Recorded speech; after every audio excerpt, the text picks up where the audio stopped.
Mister perfect extra gold திருமணமான ஆண்களுக்கு திருப்பு முனையை ஏற்படுத்தும் ஹலாலான இயற்கை வியாகரா.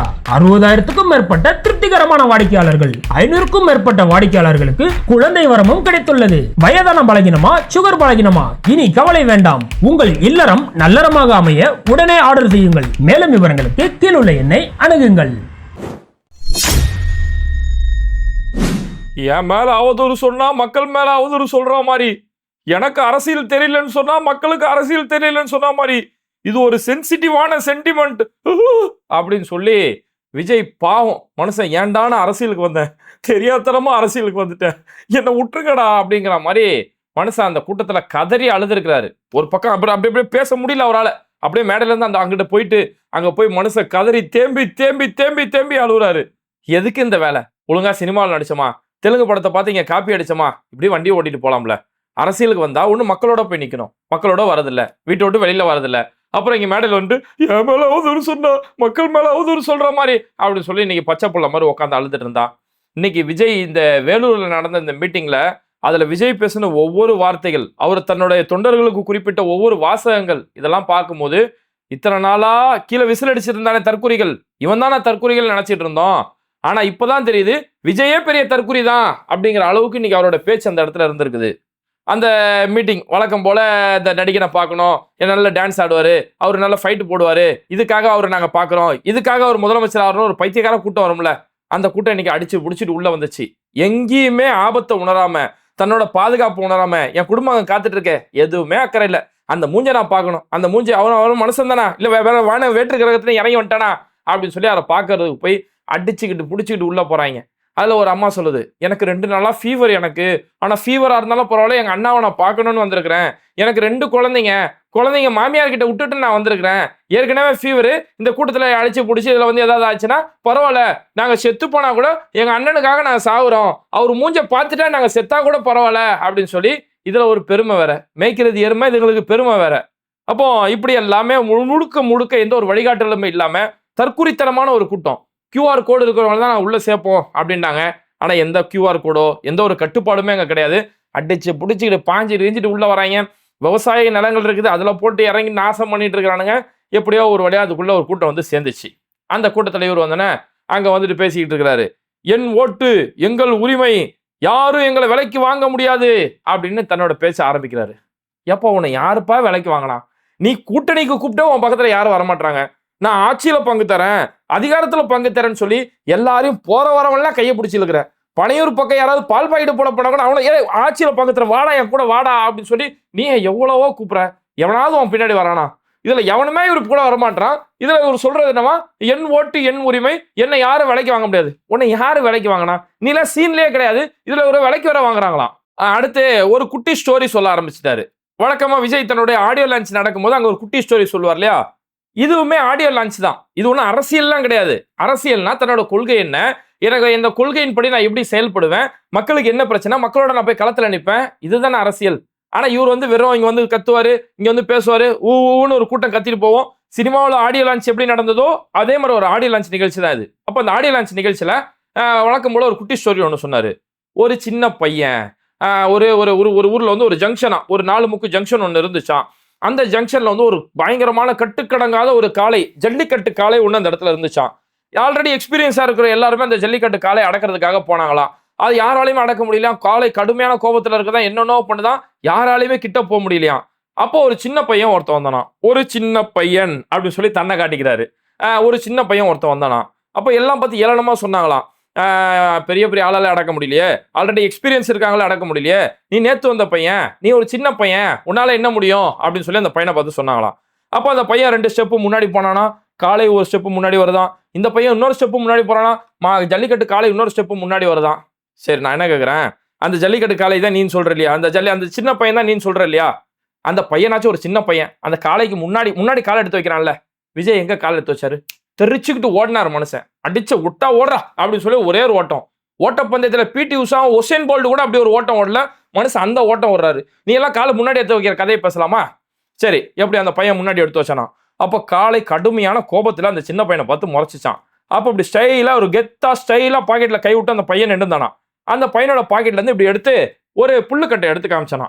ஜல்லிக்கட்டு புல்லுக்கட்டு, இந்த டைலாக் எல்லாம் எவன் எழுதி கொடுக்குறான்னு தெரியல.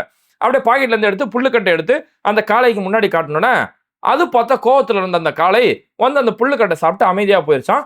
அந்த காளையை வந்து இந்த சின்ன பையன் வந்து அழகா தடவி விட்டானா. இதுதான் நான் உங்களுக்கு சொல்ல வரக்கூடிய கருத்து.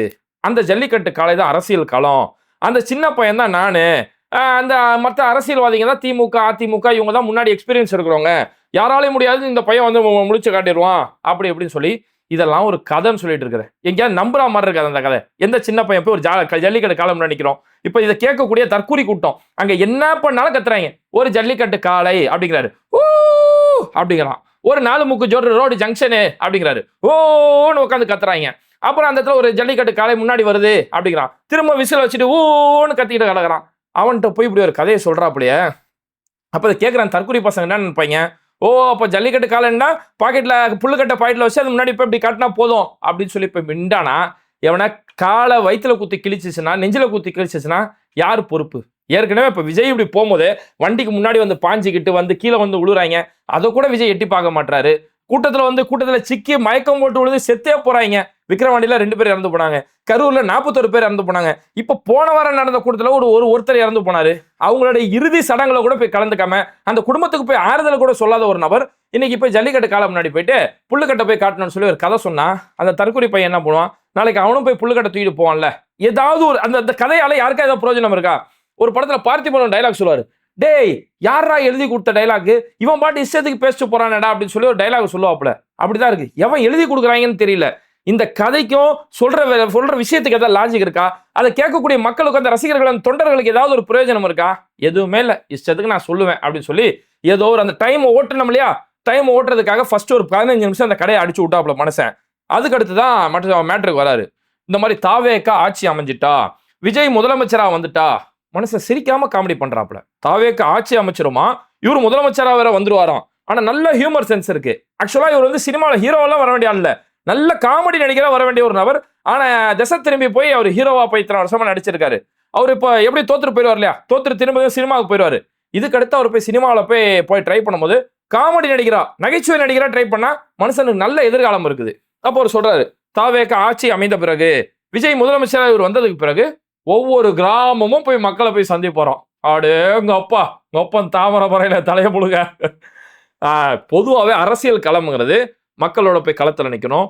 ஒவ்வொரு ஊரா, ஒவ்வொரு கிராமமா, ஒவ்வொரு வீடா போய் உங்களுக்கு என்ன பிரச்சனை அந்த பிரச்சனையை கேட்டு அவங்களோட பிரச்சனைக்கு களத்தில் நின்று போராடி அவங்களுக்கான நீதியை உரிமையை வாங்கி தரது தான் அரசியல் களம். இப்படிதான் எல்லா அரசியல் தலைவர்களுமே இப்படிதான் களத்தில் போய் நின்று இருக்கிறாங்க. ஆனா இவர் வீட்டை விட்டு வெளில வர மாட்டாப்ல. இவரை நோக்கி கேள்வி வருது இல்லையா, விஜய் வந்து வீட்டை விட்டு வெளில வர மாட்டாரு, மாசத்துக்கு ஒரு வாட்டி வெளியில வராரு அப்படிங்கிற அந்த கேள்விகள் தொடர்ந்து வரதால அதுக்கு தான் இப்ப பதில் சொல்றாரு. நான் எப்போ வீட்டை விட்டு வெளியில வருவேன் அப்படின்னா, ஆட்சி எல்லாம் அமைஞ்சிரும்ல, முதலமைச்சரால ஆயிரும்ல, அப்போதான் கிராமமா வருவாராம். என்ன ஒரு அரசியல்! ஆட்சி எல்லாம் அமைஞ்சு முதலமைச்சர் ஆனதுக்கு அப்புறம் தான் ஒரு கிராமமா வருவாராம். அப்போ இவரு ஆட்சி அமைஞ்சாதான் கிராமமா வருவார்னா, அப்போ இவரோட ஆட்சி எப்படி இருக்க கொஞ்சம் யோசிச்சு பாருங்களேன். வாரத்துக்கு ஒரு நாள் தான் முதலமைச்சர் வீட்டை விட்டு வெளில வருவாரு. சட்டசபையை கொண்டு போய் பனையூர்லயே கொண்டு போய் சட்டசபையை போய் ஒழிச்சு வச்சுக்கிடுவாரு. எந்த ஒரு பிரச்சனை வந்தாலும் வாயை திறந்து பேச மாட்டாரு. மக்களுக்கு ஏதாவது மக்கள் எங்க கொத்தா செத்து போனா கூட பணத்தை என் இடத்துக்கு தூக்கிட்டு உனக்கு நான் மாலை போட்டு விடுறேன், இப்படி எல்லாம் ஒரு அரசியல் பண்ணுவாரு. அதுக்காக தான் சொல்றாரு, நான் முதலமைச்சர் ஆனா அப்போ வந்து ஒவ்வொரு கிராமமா உங்களை வந்து சந்திக்கிறேன் அப்படின்னு ஒரு அரசியல். இப்படி தற்குறித்தனமான, அதாவது இத்தனை நாளா கீழே கத்திட்டு கிடக்கு தான் தற்குறின்னு பார்த்தா இன்னைக்கு மேடையில பேசக்கூடிய அந்த கட்சியோட தலைவரும் தற்குறி தான் அப்படிங்கறது நிரூபிச்சிருக்கிறாரு. சரி, அடுத்து தற்குறித்தனத்தோட உச்சத்துக்கு வராரு பாருங்க. இந்த மாதிரி முதலமைச்சர் மு க ஸ்டாலின் வந்து சொன்னாராம், இந்த மாதிரி இந்த தேர்தல் வரக்கூடிய 2026 தேர்தல் அப்படிங்கிறது இது தமிழ்நாட்டுக்கும் டெல்லிக்கும் நடக்கிற தேர்தல், தமிழ்நாடுக்கும் என்டிஏக்கும் நடக்கிற தேர்தல் அப்படின்னு சொல்லி தமிழ்நாடு முதலமைச்சர் மு க ஸ்டாலின் சொன்னாராம். அதுக்கு பாஜக கூட இங்க பதில் சொல்லல, அதிமுக கூட பதில் சொல்லல. ஆனா விஜய் பாஞ்சிக்கிட்டு வந்து பதில் சொல்றாரு. அது எப்படி சார் நீங்க அந்த மாதிரி சொல்லலாம்? இது தமிழ்நாடுக்கும் என்டிஏவுக்கும் நடக்கிற தேர்தலா, தமிழ்நாடுக்கு டெல்லிக்கு நடக்கிற தேர்தலா? அப்ப நீங்க போய் டெல்லியில போய் போட்டியிட போறீங்களா? இது என்ன பார்லிமெண்ட் தேர்தலா? இவங்கெல்லாம் அரசியல் பேச வந்ததான் தமிழ்நாடுக்கு வந்த சாபக்கேட பாருங்க. எப்பேற்பட்ட அரசியல் அறிவு, எப்பேற்பட்ட அரசியல் முதிர்ச்சிங்கிற பாருங்க. எவ்வளோ ஒரு தற்குறித்தனமான புரிதல் இருந்தா, தற்குறித்தனமான செயல் இருந்தா, எவனோ ஒருத்தன் எழுதி கொடுக்கறத பேசினா இப்படியாப்பட்ட டைலாக் பேசுவாரு. இங்க தமிழ்நாடுக்கும் டெல்லிக்கும் நடக்கிற தேர்தல் அப்படின்னா, இங்க டெல்லி தானே இங்க எத்தனை நாளா பாஜக அதிமுக வச்சு ஆட்சி செஞ்சுட்டு இருந்துச்சு.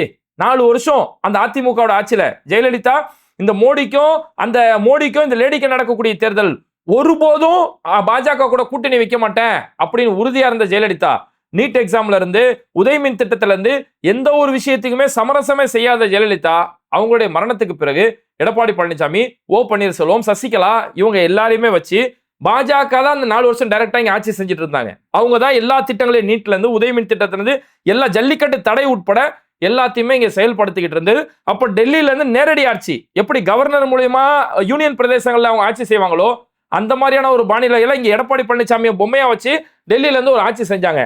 அந்த ஆட்சியை மீண்டும் ஒரு முறை செய்யறதுக்காக இங்க பெரிய அளவிலான பாடுபடும் போது, அப்போ இது தமிழ்நாடுக்கும் டெல்லிக்கும் நடக்கிற தேர்தல் தான், தமிழ்நாடுக்கும் என்டிஏவுக்கும் நடக்கிற தேர்தல் தான். இந்த அரசியல் அறிவு கூட இல்லாத ஒரு அரைவக்காடனை நின்றுட்டு விஜய் வந்த இடத்துல பேசுறாரு, இதுல நீங்க டெல்லியில போய் போட்டியிட போறீங்களா, இது பார்லிமெண்ட் எலெக்ஷனா அப்படின்னு சொல்றாரு. அப்ப விஜய் இப்ப இதுல இருந்து என்ன சொல்ல வர்றாருன்னா, அவருடைய இயலாமை இந்த இடத்துல விஜய் காட்டிக்கிட்டு இருக்காரு. என்னால எக்காரணத்தை கொண்டு பாஜக எதிர்த்து பேச முடியாது, என்னால எக்காரணத்தை கொண்டு என்டிஏ கூட்டணி எதிர்த்து பேச முடியாது. ஆனா அந்த என்டிஏ கூட்டணி எதிர்த்து தான் இங்க திமுக அரசியல் செஞ்சுட்டு இருக்காங்க, பாஜகவை எதிர்த்து களத்துல நின்றுட்டு இருக்கிறாங்க. அப்போ அவங்கள எதிர்க்கிறேன்னா நான் திமுகவை இதை உடச்சு விட்டேன்னா போதும், திமுக நீங்க ஏன் என்டிஏ எதிர்க்கிறீங்க, நீங்க எதிர்க்க வேண்டியதெல்லாம் நானே எதிர்க்க வேண்டியிருக்கேன், நீங்க எதிர்க்கிறீங்க, இதுல நாடாளுமன்ற தேர்தலா அப்படிங்கிற மாதிரி முழுக்க முழுக்க ஒரு தற்குறித்தனமான பேச்சு. அதனாலதான் இந்த வீடியோ விஜய் இன்னைக்கு பேசுனது முழுக்கவே யார் எழுதி கொடுத்தாலும் அப்படியே பேசிடுவாரா, தனக்கு கொஞ்சம் கூட எழுதுனது சரியா இல்லையா, இதை பார்க்கிற அறிவு கூட விஜய்க்கு இல்லையா அப்படிங்கறது இந்த இடத்துல அந்த அளவுக்கு விஜயோட இயலாமை. நான் எப்பவுமே பாஜக எதிர்த்து பேச மாட்டேன், அதுவும் இந்த கரூர் பிரச்சனைக்கு பிறகு சிபிஐ கைக்கு வழக்கு போனதுக்கு பிறகு ஜனநாயகன் படத்தை முடக்கினப்பட்ட பிறகு விஜயோட பேச்சுல இருந்து பாஜகன்ற வார்த்தையே வரல. இன்னைக்கு பேச்சு கிட்டத்தட்ட பேப்பரை பார்த்து 30 நிமிஷம் பேசுறாரு, 30 நிமிஷத்துல 2 இடத்துல மறந்துட்டாரு. இந்த 30 நிமிஷ பேச்சுல ஒரு வார்த்தை பாஜக, மோடி, அமித்ஷா இந்த எந்த ஒரு வார்த்தையுமே வரல. அந்த இடத்துல எந்த ஒரு இடத்துல பாஜக பத்தி பேசல, முழுக்க முழுக்க திமுக தீய சக்தி, இது மக்களுக்கும் திமுகவுக்கும் நடக்கக்கூடிய போரு, ஊழலுக்கும் மக்களுக்கும் நடக்கக்கூடிய போரு, லஞ்சத்துக்கும் மக்களுக்கும் நடக்கக்கூடிய போரு, திமுகவுக்கும் மக்களுக்கும் நடக்கக்கூடிய போரு, திமுகவுக்கும் விஜய்க்கும் நடக்கக்கூடிய போரு. அதாவது இவர் தான் மக்களாம், விஜய் தான் மக்கள் எக்கெடுக்கெட்டு போனாலும் வீட்டை விட்டு வெளில வர மாட்டாரு, இவர் தான் மக்களாம்.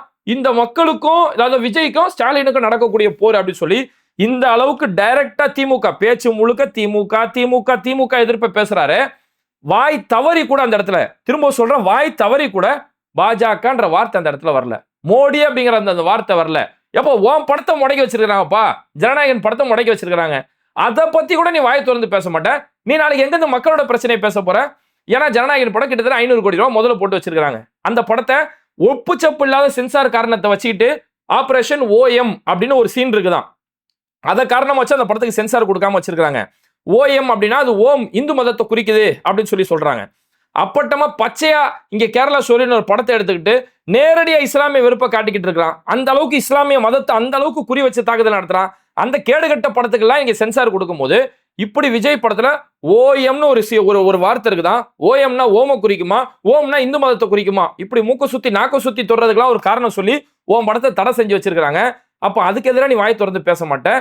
இங்க ஏன் இவரு வாய் திறந்து பேச மாட்டாருன்னா 500 கோடி ரூபாய் பட்ஜெட், 500 கோடி ரூபானா முழுக்க கடன் வாங்கி தான் நீங்க படம் ப்ரொடியூஸ் பண்றாங்க. 500 கோடிக்கு வட்டி கட்டி ஆகணும், மாசம் தேதி பிறந்தா வட்டி கட்டி ஆகணும்.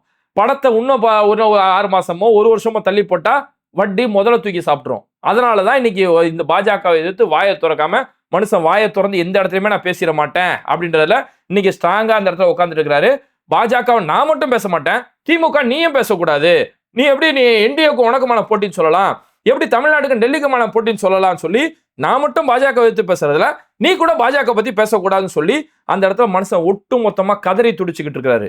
இந்த கதறலுடைய உச்சமா தான் விஜய் அந்த இடத்துல ஒரு இடத்துல அழுதுட்டாரு. அந்த இடத்துல விஜய் தன்னோட இயலாமையை ஒட்டு மொத்தமா காட்டி ஒட்டுமொத்தமா குட்டி தீர்த்துறாரு. நம்மள இவ்வளவு என்னென்னோ பண்ணி பாக்குறமே, மாசத்துக்கு ஒரு நாள் வீட்டை விட்டு வெளியில வரமே, நம்மள மேடையில இருந்து இந்த பசங்க முன்னாடி இருந்து பேசுறமே, நம்மளுடைய அரசியல் இங்க செல்லுபடி ஆகலையே, மக்கள் மத்தியில எந்த ஒரு பிரதிபலிப்பும் இல்லையே, அந்த பிரதிபலிப்பு இருந்தா அரசியல் கட்சிகள் நம்மளை தேடி கூட்டணிக்கு வந்திருப்பாங்களே, குறைஞ்சபட்சம் ஒரு கிருஷ்ணசாமி மாதிரியான கட்சிகளோ, ஜான் பாண்டியன் மாதிரியான கட்சிகளோ, தேமுதிகவோ, எந்த ஒரு கட்சி சின்ன கட்சிகள் கூட நம்மளை மதிச்சு ஒரு கூட்டணிக்கு வரமாட்டாங்களே. எப்ப அர்ஜுன் சம்பத் கூட உன்னை மதிச்சு வரமாட்டாருப்பா, 8 பேர் தான் அந்த கட்சியில மெம்பர், அர்ஜுன் சம்பத் கட்சியில 8 பேர் தான் மெம்பர், அந்த அர்ஜுன் சம்பத் கூட நம்ம மதிச்சு ஒரு ஆளா நினைச்சு வரமாட்டாரு. அப்ப நம்மளோட அரசியல் ஒட்டு மொத்தமா ஒண்ணும் இல்லாம போச்சு.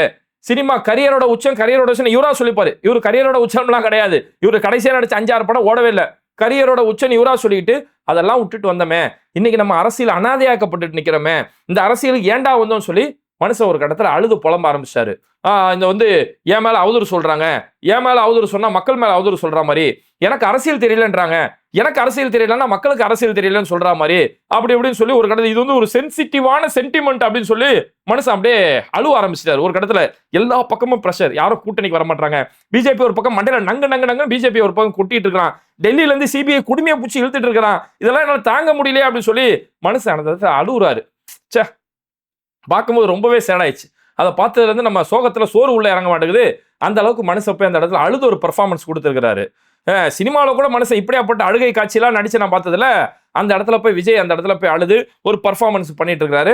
ஆனா இந்த அழுகையெல்லாம் ஓட்டா மாறும் அப்படின்றது அது ஒரு கற்பனையான ஒரு கனவு. அதில் தயவு செஞ்சு அப்படிலாம் பண்ணாதீங்க. இந்த ப்ராக்டிஸ்லாம் விட்டுருங்க. இதெல்லாம் வேலைக்கே ஆகாது. இந்த மாதிரி அழுகையெல்லாம் மோடிஜி கிட்ட கத்துக்கிட்ட வித்த. மோடிஜி எப்படி பிரஸ் மீட் பண்ண மாட்டாரோ, பத்திரிகையாளர்களை சந்திக்க மாட்டாரோ, அதே பாணியிலான அரசியல தான் இங்க விஜயமே செஞ்சாரு. பத்திரிகையாளர்களை பார்க்கவே மாட்டாரு, பத்திரிகையாளர் ஒரு பேட்டி கூட கொடுக்க மாட்டாரு. இன்னைக்கு மோடிஜி எப்படி நாடாளுமன்றத்தில் அழுது காமிச்சாரோ அந்த மாதிரி விஜய் இன்னைக்கு மேடையில போய் அழுது காமிச்சுக்கிட்டு இந்த இடத்துல உட்காந்துட்டு இருக்கிறாரு. நானும் என்ன பண்றது, போட்டு இந்த அடி போட்டாச்சா அப்படின்னு சொல்லி மனுஷன் ஒரு கட்டத்துல அந்த அளவுக்கு வெம்பி விதும்பி போய் நிக்கிறாரு. அதுக்கப்புறம் திரும்ப உத்வேகமா பேச ஆரம்பிக்கிறாரு. இந்த மாதிரி உங்களுக்கு யார் வேணும், டிவிகேவா டிஎம்கேவா, உங்களுக்கு யார் வேணும் சொல்லுங்க, இந்த விஜய் வேணுமா ஸ்டாலின் வேணுமா அப்படின்னு சொல்லி அந்த இடத்துல கேட்கிறாரு. அப்புறம் அவன் கேட்டோன்னா அவங்கள விஜய் தான் வேணும், டிவிகே தான் வேணும்னு கீழே இருந்து கத்துறாங்க. பாத்தீங்களா, ப்ரூஃப் இதான் எங்களுக்கு ஆதாரம் அப்படிங்கிறான். இதை தான் திரும்ப திரும்ப இந்த கொடுத்த தற்குறின்னு சொல்லிக்கிட்டே இருக்கிறது. கீழே நிற்கிறது உன் தொண்டர்கள். QR கோடை காட்டி தான் நீங்களே உள்ள வரீங்கன்னு சொல்லிடுறீங்க. அப்ப கட்சியோட தொண்டர்கள் உள்ள வரும்போது அவன்கிட்ட போய் உனக்கு டிவிகே வேணுமா டிஎம்கே வேணும்னா டிவிகே தான் சொல்லுவான். உனக்கு விஜய் வேணுமா ஸ்டாலின் வேணும்னா உன் தொண்டை விஜய் தான் சொல்லுவான். உன் தொண்டை விஜய் சொன்னதுக்காக பாத்தீங்களா இதுதான் ப்ரூஃப் அப்படின்னா இது எந்த அளவுக்கு தற்குறித்தனத்தோட உச்சம். கொஞ்சம் கூட அரசியல் அறிவு பொது அறிவு கூட இல்லாத ஒரு கட்சியை நடத்திக்கிட்டு தான் மட்டும் அறிவு கிட்ட இல்லாம வந்திருக்கக்கூடிய ஒட்டுமொத்த மக்களையுமே அந்த தொண்டர்களையும் அந்த ரசிகர்களையும் ஒரு தற்குறியாவே ஒரு வழி நடத்திக்கிட்டு இருக்கிறாரு அப்படிங்கிறதுக்கான முழுமையான அவருடைய கட்சியோட ஒட்டுமொத்த சாயலுமே அந்த பேச்சுல பார்க்க முடிஞ்சது. ஃபைனலா இறுதியா பார்த்தோம்னா விஜய் எந்த அளவுக்கு ஒரு சுயநல அரசியல் செஞ்சுட்டு இருக்கிறாரு அப்படிங்கிறத பாருங்க. அந்த இடத்துல விஜய் சொல்றாரு, கரூர்ல வந்து ஏன் மேல ஏன் சார் பழிய போட்டீங்க அப்படின்னு சொல்லி சிஎம் பார்த்து கேட்கிறாரு. சிஎம் சார், கரூருடைய விஷயத்துல ஏன் மேல ஏன் சார் பழிய தூக்கி போட்டீங்க, எல்லாத்தையும் நீங்க பண்ணிட்டு, இந்த வார்த்தையை கொஞ்சம் நல்லா நோட் பண்ணுங்க, எல்லாத்தையும் நீங்க பண்ணிட்டு ஏன் மேல ஏன் சார் பழிய தூக்கி போட்டீங்க அப்படின்னு சொல்லி அந்த ஒண்ணும் தெரியாத அறவேக்காடு பசங்க இருக்காங்களே அவனுங்க மனசுல ஒரு நஞ்ச விதைச்சிட்டு இருக்காரு விஜய். திமுகவுக்கு எதிரான ஒரு கருத்தியலை இவரு கொஞ்ச நாள் அரசியல் வந்துட்டு தோல்வி அடைஞ்சிட்டு திரும்ப சினிமாவுக்கு போயிடுவாரு. ஆனா காலத்துக்கும் திமுக மக்களை எதிர்க்கக்கூடிய அளவிலான ஒரு நஞ்சு விதையை தான் அந்த இடத்துல அந்த பசங்களை விற்கிறாரு. கொஞ்சமாச்சும் மனசாட்சி இருக்க ஒருத்தன் அப்படி பேசுவானா, துள்ளி அளவு மனசாட்சி இருக்கவன் பேசுவானா? கரூருடைய விஷயத்துல நீ எனக்கு என்னன்னு தெரிச்சு ஓடிட்ட. முதலமைச்சர் அந்த இடத்துல நேர்லயே போய் களத்துல போய் சந்திச்சு வந்துட்டு அதுக்கப்புறம் சொல்றாரு, எந்த ஒரு அரசியல் தலைவரும் தன்னுடைய தொண்டன் சாகிறத விரும்ப மாட்டாரு, அப்படி தயவு செஞ்சு ஆதாரம் இல்லாம யார் மேலும் அப்படி சொல்லாதீங்க அப்படின்னு சொல்லி இவ்வளவு பெருந்தன்மையோட தான் முதலமைச்சர் அங்க அரசியல் செஞ்சுட்டு இருந்தாரு. அவ்வளோ செஞ்ச ஒரு மனுஷனை பார்த்து ஏன் மேல ஏன் சார் பழிய தூக்கி போட்டீங்க அப்படின்னு பேசுறாருன்னா விஜய் எவ்வளவு ஒரு சுயநல அரசியல். எந்த அளவுக்குமே திமுக எதிர்க்க எந்த ஒரு ரீசனுமே இல்லை. எந்த ரீசனுமே இல்லைன்னா திமுக எதிர்த்தாதான் என்னால அரசியல் செய்ய முடியும், என்னால பாஜகவை எதிர்க்கவே முடியாது, அந்த அளவுக்கு தைரியம் கிடையாது, தொடநடிங்க நானு. ஆனா திமுக எதிர்த்து நான் அரசியல் செய்யணுங்கிறதுக்காக முழு பொய்களையும் புரட்டுகளையும் அந்த இடத்துல பேசிக்கிட்டு கரூர் விஷயத்துல என் மேல ஏன் சார் பழிய தூக்கி போட்டீங்க, சிஎம் சார் என் மேல ஏன் பழிய தூக்கி போட்டீங்க, எல்லாத்தையும் நீங்க பண்ணிட்டு என் மேல ஏன் பழிய போட்டீங்கன்னு சொல்லி இந்த அளவுக்கு பேசுறாருன்னா அப்ப நீ ஜெயிக்கணும், நீ அந்த இடத்துல முன்னிலை பெறணும்னா யார் மேல வேணாலும் பழிய போட்டுருவேன், யார் எக்கேடு கெட்டு போனா எனக்கு என்ன, யாரு செத்து போனா என்ன, ரோட்ல என் பின்னாடியே வந்துட்டு யாரு உளுந்து செத்து போனா எனக்கு என்ன அப்படின்னு சொல்லக்கூடிய முழுக்க முழுக்க சுயநல அரசியல். திறந்த வழியில தான் ஒரு மீட்டிங் போடுவாரு, அதையும் மதியம் 12ல இருந்து 3 மணி வரைக்கும் தான் மீட்டிங்கை போடுவாரு. இந்த அளவுக்கு பண்ணிட்டு நான் சேஃபா இருந்தா போதும் அப்படிங்கிறது. ஏன்னா அந்த மீட்டிங் முடிஞ்சிட்டு போகும்போது கூட பாத்தீங்கன்னா அந்த வரக்கூடிய எப்பா நான் இங்க இருந்து சென்னைக்கு நான் போனோம், என் பின்னாடி யாரும் ஃபாலோ பண்ணிட்டு வராதிங்க அப்படின்னு சொல்லி இதுலயும் ஒரு சுயநலமா மட்டுமே பேசுறாரு. பின்னாடி வரும்போது அந்த இடத்துல வண்டியை நிறுத்திட்டு என் மேல உண்மையால அன்பு இருந்தா என் பின்னாடி வராத, அங்க நீ பேசியிருந்தா அது யோக்கியம், இங்க வந்து மேடையில எல்லாம் பேச வேண்டியதுல பேசி முடிச்சுட்டு நான் இங்க இருந்து சென்னைக்கு போக வேண்டியது இருக்குது, அதனால என் பின்னாடி யாரும் வராதிங்க, மீட்டிங் பேசி முடிச்சு உன்னை நம்பி தானே வந்திருக்கிறான். அந்த பொம்பளைங்க எவ்வளவு பேர் சொல்லுது, பைத்தியகாரத்தனமா பேசுது, எனக்கு நேத்தெல்லாம் ஃபீவரு, இந்த ஃபீவர் இருந்தாலும் நான் இவரை பாக்குறதுக்கு வந்திருக்கிறேன், எனக்கு 2 குழந்தைங்களை பக்கத்து வீட்டுல மாமியார் கையில குழந்தைகளை விட்டுட்டு நான் வந்திருக்கிறேன், இந்த கூட்டத்துல வந்து செத்து போனாலும் பரவாயில்லன்னு சொல்லி பைத்தியகாரத்தனமா ஒரு கூட்டம் பேசுது. அப்ப அவங்களுக்கு ஒரு அறிவு சொல்லணும்ல, எப்ப வந்துட்டீங்க பாதுகாப்பா திரும்ப போங்க, நீங்க வீட்டுக்கு போனாதான் எனக்கு நிம்மதி, நீங்க பாதுகாப்பா வீடு போய் சேரணும் அப்படின்னு ஏதாவது ஒன்று சொல்லணும்ல.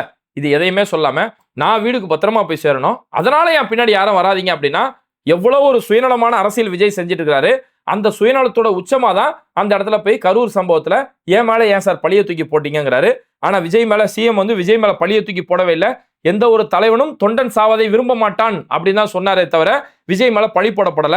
அப்ப விஜயோடைய அரசியல் எப்பேற்பட்டது அப்படிங்கிறத நாளுக்கு நாள் விஜய் எங்க நிரூபிச்சுட்டு இருக்கிறாரு. அவர் பேசக்கூடிய ஒவ்வொரு வார்த்தைகளுமே அவரு துளி அளவு கூட அரசியலுக்கு லாய்க்கு இல்லாத ஒரு நபர். இவரெல்லாம் சினிமாவிலே இத்தனை காலமா எப்படி ஸ்டாண்ட்ல நின்றாரு, சினிமாவில எப்படி ஃபீல்டுல நின்றாரு, பெரிய ஒரு ஆச்சரியமா இருக்குது. அதனால விஜய் இனி அரசியலுக்குமே ஒரு தகுதி இல்லாத ஒரு நபர். கண்டிப்பா தோல்வி அடைஞ்சு, ஏன்னா அவருக்கு தோல்வி நல்லா தெரிஞ்சு போச்சு. தோல்வி கண்ணு முன்னாடி தெரிஞ்சு போனதாலதான் அந்த இடத்துல கதறி அழுதுகிட்டு இருக்காரு. ஏன் விஜய் வெளியில வந்து மக்களை சந்திக்க மாட்டாரு அப்படின்னா, போய் பிரயோஜனம் இல்லையே, போனாலும் தோத்து தானே போறோம். அதனால விஜய் அந்த இடத்துல பேசுறாரு, நான் ஆட்சிக்கு வந்தா கிராமமா போய் சந்திப்பேன் அப்படின்னு சொல்லி பேசுறாருன்னா, விஜய்க்கு அந்த தோல்வி கண் முன்னாடி தெரிஞ்சிருச்சு அப்படிங்கிறது தான் விஜயோடைய ஒட்டுமொத்த பேச்சோடைய அந்த ஒட்டுமொத்த சாராம்சம். இது மாதிரி வீடியோக்களை தொடர்ந்து பார்க்கறதுக்கு மறக்காம பேட்டை டிவியை சப்ஸ்கிரைப் பண்ணிட்டு இந்த வீடியோக்களை உங்க நண்பர்களுக்கு அதிகமா ஷேர் செய்யுங்க. இணைந்திருப்போம்.